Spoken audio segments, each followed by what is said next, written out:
Imagine os desafios que eram subir em um navio e cruzar o oceano. Imagine também, depois de semanas navegando, chegarem ao Brasil de natureza absoluta e povos desconhecidos. Imagine, por fim, diante dessa visão paradisíaca, só conseguir pensar em roubar, escravizar e conquistar.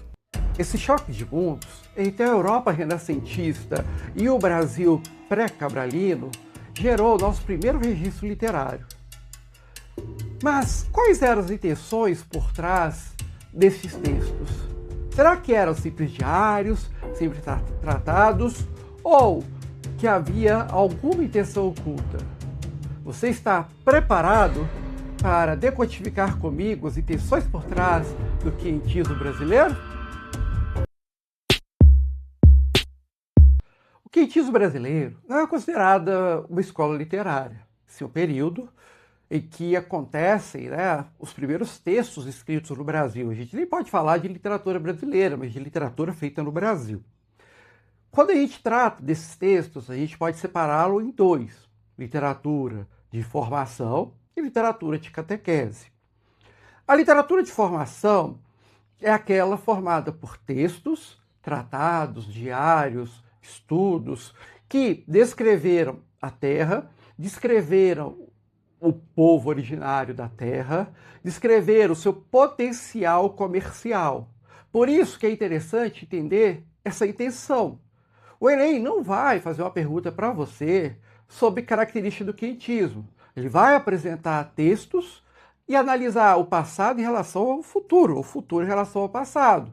Então ele vai pegar um poema do modernismo e mandar discutir com o quentismo, a oposição de visão que há neles.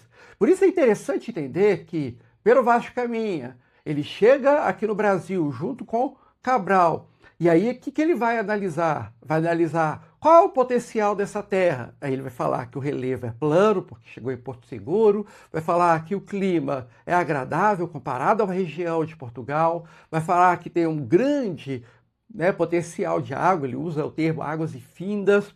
Vai falar que a terra é fértil devido à natureza que está presente. Então a gente tem a frase, aqui se plantando, tudo dá.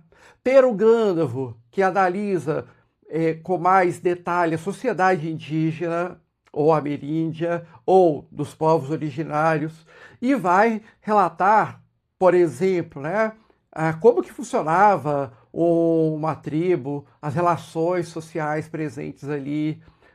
E é importante falar que sempre com o olhar do europeu, o olhar eurocentrista.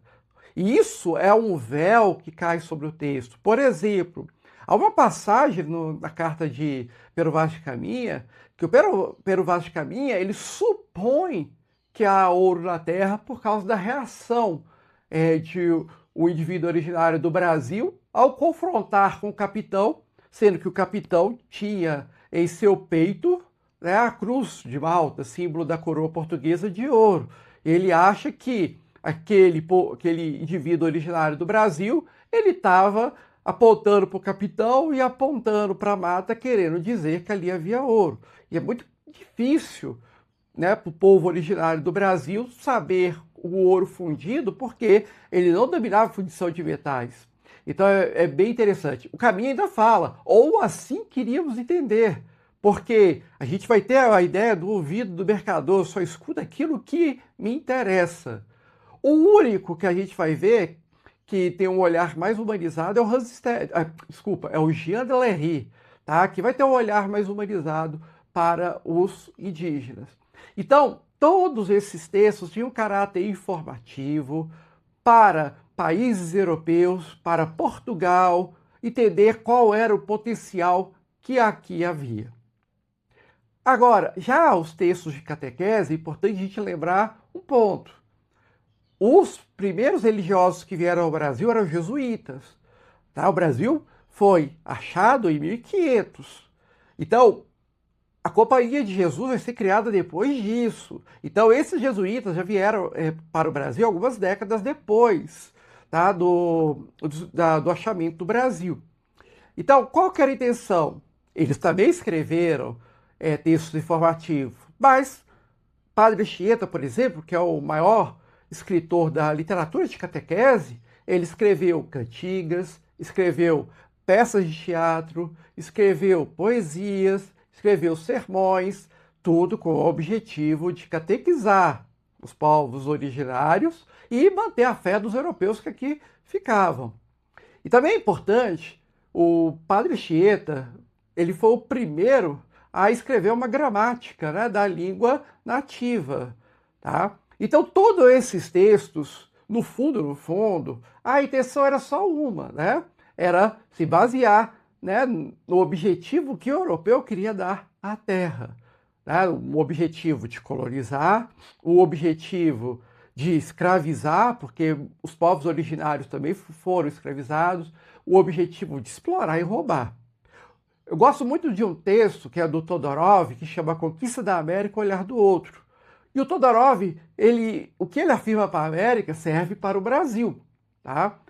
Quando o colonizador, quando aquele que descobre ou acha a terra, ele põe o nome a essa terra sem querer saber se já havia o nome, e põe uma língua sabendo que havia uma outra língua, e põe uma religião sabendo que havia uma outra religião na terra, impondo sua cultura sobre a cultura nativa, isso não é achamento, isso não é a descoberta, isso é conquista.